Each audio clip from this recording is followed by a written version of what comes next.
Comment être sûr de soi? Lorsque j'ai commencé mon aventure entrepreneuriale, je ne savais pas du tout ce qui allait m'attendre. Entre syndrome de l'imposteur, monde nouveau. Dans ce podcast, je vais vous expliquer comment être beaucoup plus sûr de vous.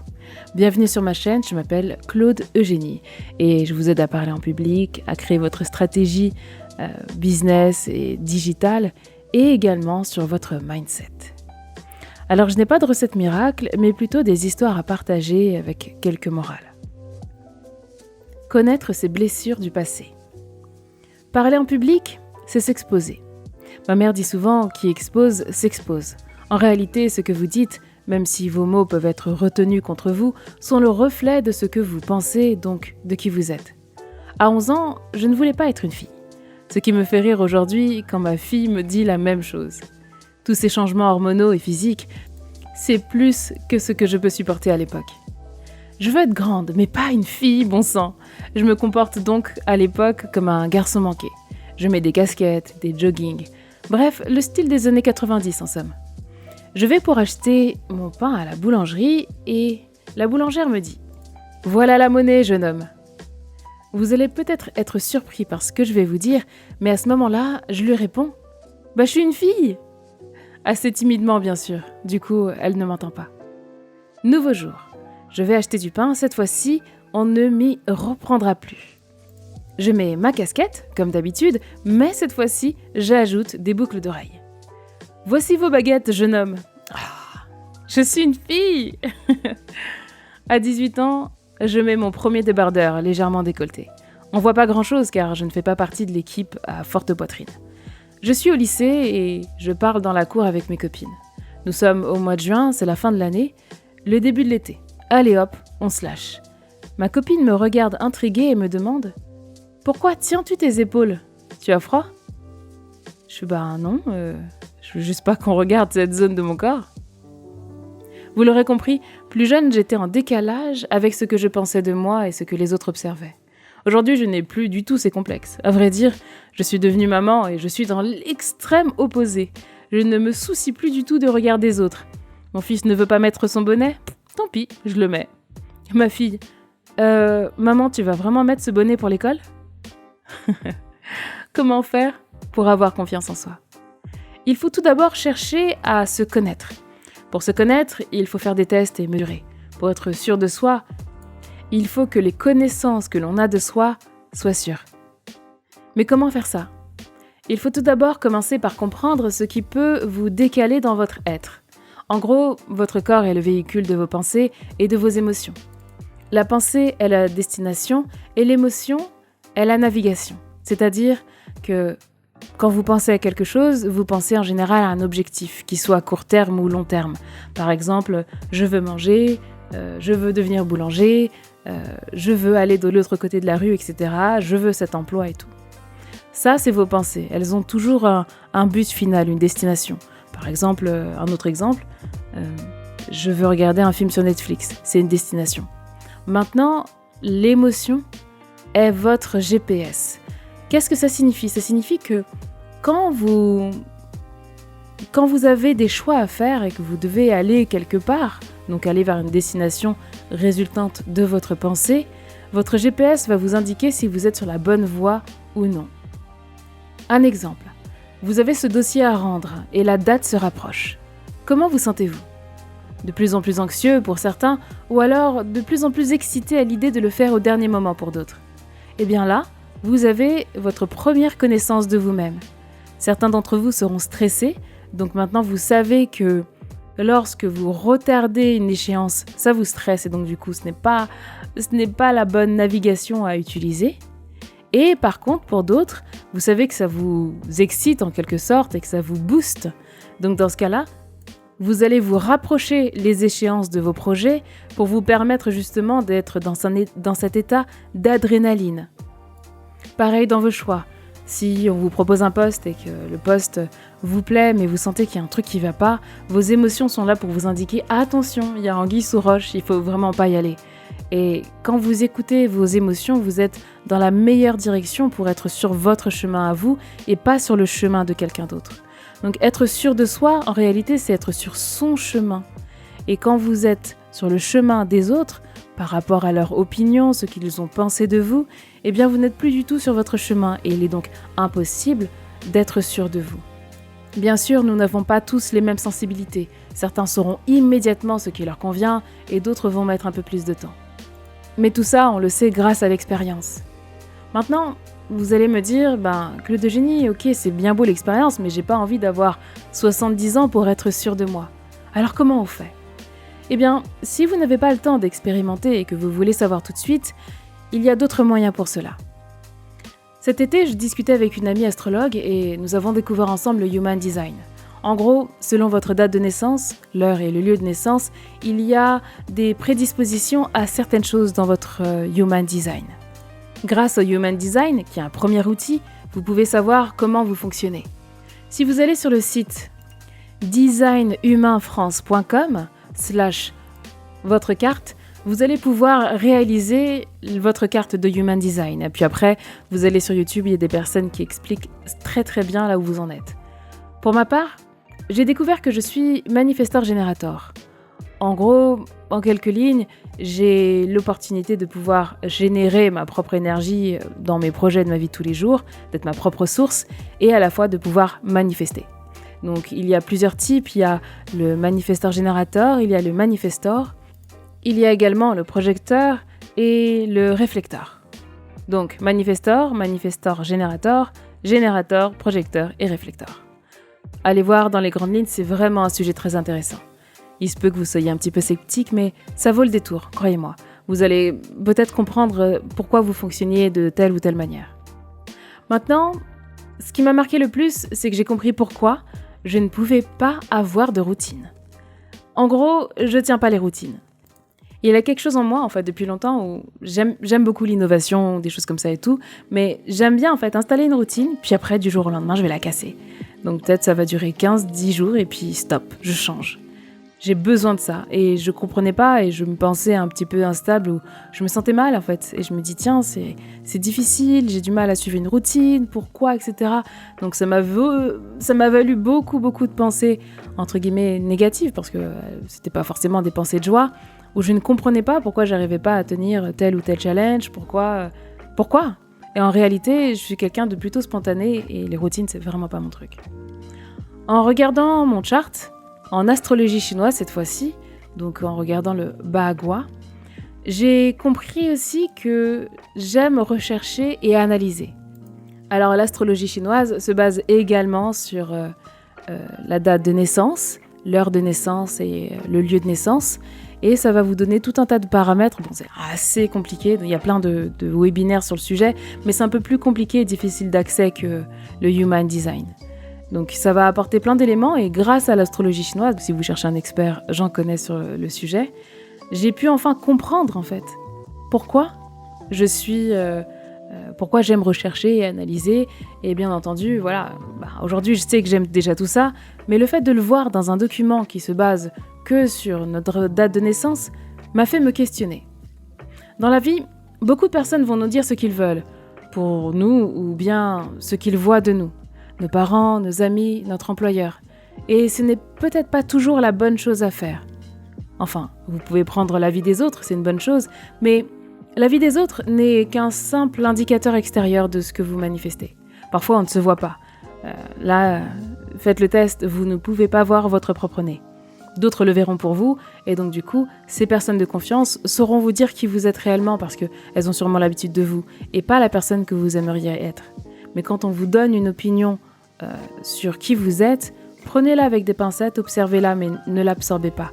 Parce que parfois, c'est des opinions qui viennent un petit peu dérégler qui vous êtes réellement. Ce qu'il faut, c'est prendre le temps de comprendre qui on est pour l'expliquer au monde. Et surtout, arrêter de se comparer. Ça, c'est vraiment très important. Vous êtes un être unique et complexe. Vous ne ferez pas plaisir à tout le monde et vous ne ferez pas de bons binômes avec tout le monde, que ce soit un partenariat professionnel ou bien en couple. On passe parfois trop de temps à connaître les autres, que ce soit sur Instagram ou à la télé. Vous passez peut-être beaucoup de temps à scroller, à regarder un petit peu la vie des autres. Et c'est pas mauvais. Mais il ne faut pas oublier que la personne avec qui on passe le plus de temps, c'est nous-mêmes. Le Human Design, c'est un bon début. l'astrologie chinoise aussi peut beaucoup vous aider, mais c'est très compliqué à comprendre par soi-même. L'astrologie classique également peut être intéressante, et là aussi j'ai une experte si vous avez besoin. Vous vous souvenez à l'école, quand vous deviez apprendre ce poème, et quand vous le connaissiez par cœur, et vous étiez à ce moment-là fier de vous ? Eh bien dans la vie c'est pareil.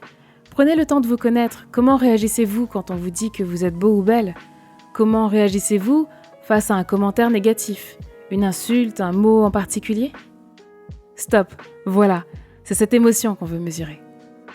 J'ai eu un coaching il y a quelques années de 3 jours là-dessus. C'était génial. On a fait un exercice tellement désagréable mais tellement bénéfique. Je suis assise face à mon interlocutrice et pendant 3 minutes, je dois l'insulter. Oui, vous avez bien compris, je dois l'insulter. Pour quelqu'un qui ne dit jamais de gros mots, c'est assez compliqué. Mais en face, c'est pire. Je la vois pleurer alors que mes mots traversent son corps. Gamine, fausse experte, imposteur, tes parents devraient avoir honte de toi.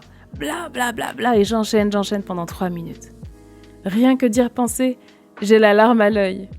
Quand mon tour vient, je comprends enfin. Certains mots me survolent, passent près de moi comme s'ils n'avaient jamais existé.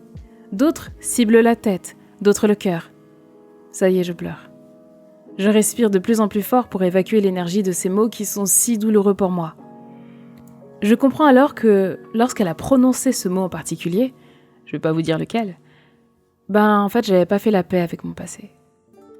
Et c'est parfois en fait ces blessures qui traînent, ces mots qui ont derrière une connotation, une histoire, un vécu, qui fait qu'on a du mal à être sûr de soi parce que on a toujours la honte de ce moment-là. On a honte que quelqu'un vienne nous dire en face ce qu'on a cherché d'enfouir au plus profond de nous. Donc la question que j'ai pour vous, c'est: avez-vous des douleurs enfouies aujourd'hui ? Si oui, prenez le temps de les déterrer. Ce que vous allez faire, c'est que vous allez prendre un papier et un crayon. Un papier que vous allez pouvoir jeter par la suite. Vous notez toutes vos douleurs enfouies, tous vos secrets les plus profonds, tout ce qui vous a fait du mal à un moment donné. Et toutes les personnes à qui vous en voulez aussi, vous notez sur un papier. Vous écrivez. Et une fois que vous avez fini cette liste, vous la relisez et là vous la déchirez. Le jour où j'ai fait cet exercice-là, ça m'a libérée. Bien entendu, c'est pas du jour au lendemain comme ça, mais au fur et à mesure, ça m'a libérée. Parce que me voir déchirer le papier, en fait, en réalité, ce n'était que des mots, même s'il y avait une histoire. Après, je suis pas là pour vous aider à régler des traumatismes profonds, mais même s'il y avait une petite histoire derrière certains mots, en déchirant le papier, vous êtes en train de dire à votre esprit que ces mots avaient peut-être une importance à un moment donné, peut-être qu'à 8 ans, ce mot était difficile pour vous, vous a détruit. Mais aujourd'hui, à 25, à 30 ans, est-ce que ces mots ont autant d'importance ? Aujourd'hui, vous avez 50 ans. Est-ce que le mot qu'on vous a dit quand vous aviez 7 ans et demi a autant d'importance ? S'il a autant d'importance, qui l'a dit ? Peut-être quelqu'un que vous valorisez exceptionnellement. Dans ce cas-là, il est important de noter sur le papier que vous faites la paix et que vous pardonnez à ces personnes-là. Vous pardonnez à cette personne d'avoir employé ce mot précis. Parce que elle l'a fait avec son prisme à elle. Parfois, les gens ne voient pas du tout ce qu'ils font. Ils vont nous parler avec des mots qui sont, entre guillemets, anodins, alors qu'en réalité, c'est des mots qui peuvent être difficiles pour nous. Quand j'avais 18 ans, un ancien copain m'a dit « Ouais, t'es une gamine ». Je sais plus si j'avais 18 ans, peut-être 20 ans. Il m'a dit « Voilà, t'es une gamine ». Et ça m'a beaucoup, beaucoup, beaucoup fait mal. Alors que c'est qu'un mot, le mot gamin. C'est pas grand-chose. Mais quand on est en train de devenir une femme et qu'on est en train d'essayer de s'émanciper, d'essayer de ne plus être la jeune fille ou garçon manqué qu'on voulait être étant petit, et qu'on veut grandir et s'assumer en tant que femme, et que quelqu'un vient nous dire « Ouais, t'es qu'une gamine », ça peut sembler anodin pour vous, mais c'est pas agréable. J'avais lu un post dernièrement où une femme avait été appelée nénette. Et ça l'a beaucoup travaillé. Après, le contexte a travaillé, la personne qui a utilisé, la manière dont ça a été utilisé, ça l'a beaucoup travaillé. Et donc, tous ces petits mots de la vie, du quotidien, qui sont en apparence sur un simple papier, qui sont des mots simples, peuvent parfois nous empêcher d'être nous-mêmes. Donc pour être sûr de vous, il faut déjà connaître tous ces mots, un peu comme en vente. Quand vous vendez à votre client, à votre prospect, vous devez connaître absolument toutes les objections qu'il a, parce que vous devez être capable de les contrer. Donc c'est facile à faire pour un client externe, mais pour vous-même, vous devez essayer de connaître vos objections. Qu'est-ce qui bloque en vous ? Quand je vous dis tel mot, qu'est-ce qui se passe en vous au niveau du plexus ? Qu'est-ce qui se passe ? Je ne peux pas donner de mots en particulier parce que sinon je vais orienter tout le monde vers un mot précis. Mais je sais que chacun a son histoire, vous avez votre histoire à vous. Repensez à ces moments difficiles avec ces mots qui vous ont trigger et qui évoquent des choses très compliquées chez vous. Une fois que vous avez fait ce travail, bien entendu, je ne vais pas vous laisser sur une énergie négative. Hors de question de faire ça. C'est la règle numéro 1 en coaching. Si vous faites en sorte que votre client aille vers une énergie négative, ramenez-le rapidement vers une énergie positive. Maintenant, ça y est, vous vous connaissez. Vous avez fait votre human design, en tout cas, soit vous avez mis pause ou soit vous écoutez cet audio pendant que... d'ailleurs, abonnez-vous à ma chaîne.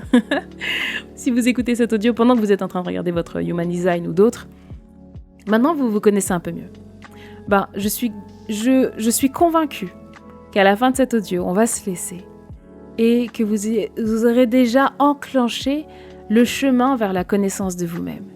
Et si vous vous connaissez le mieux possible, vous allez pouvoir annoncer aux gens qui vous êtes et vous allez pouvoir assumer qui vous êtes. Aujourd'hui, vous avez vu mes vidéos YouTube ont plusieurs catégories. Là, je m'essaye sur différents formats, sur la productivité. Il y a plein de sujets qui me passionnent.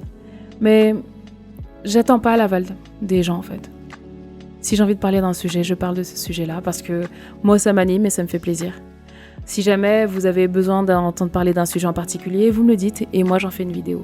Ça fait très, très plaisir de pouvoir vous apporter des éléments pour vous permettre de ne pas aller chercher dans tous les sens. Donc, j'ai atteint un certain lâcher-prise. Après, je ne suis pas non plus complètement immunisée contre certains mots. Bien entendu, il y a des choses qui sont difficiles pour moi. Je suis humaine, tout comme vous.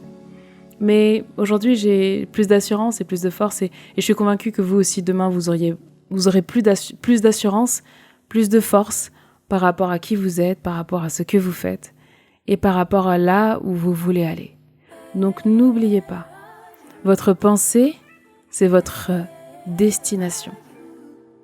Votre émotion est votre navigation. Quand on est sur son chemin, on est sur soi. Quand on est sur soi, on est sûr de soi. À bientôt. I still wanna turn up. All I want is to go again, but you ain't picking your phone up. Why you messing my head up? Any night, any day, let me take you away. All I need is just saying yeah, yeah, yeah, yeah. Better nights, better days, when you're here with me, babe. 'Cause you're all that I crave, so I wonder.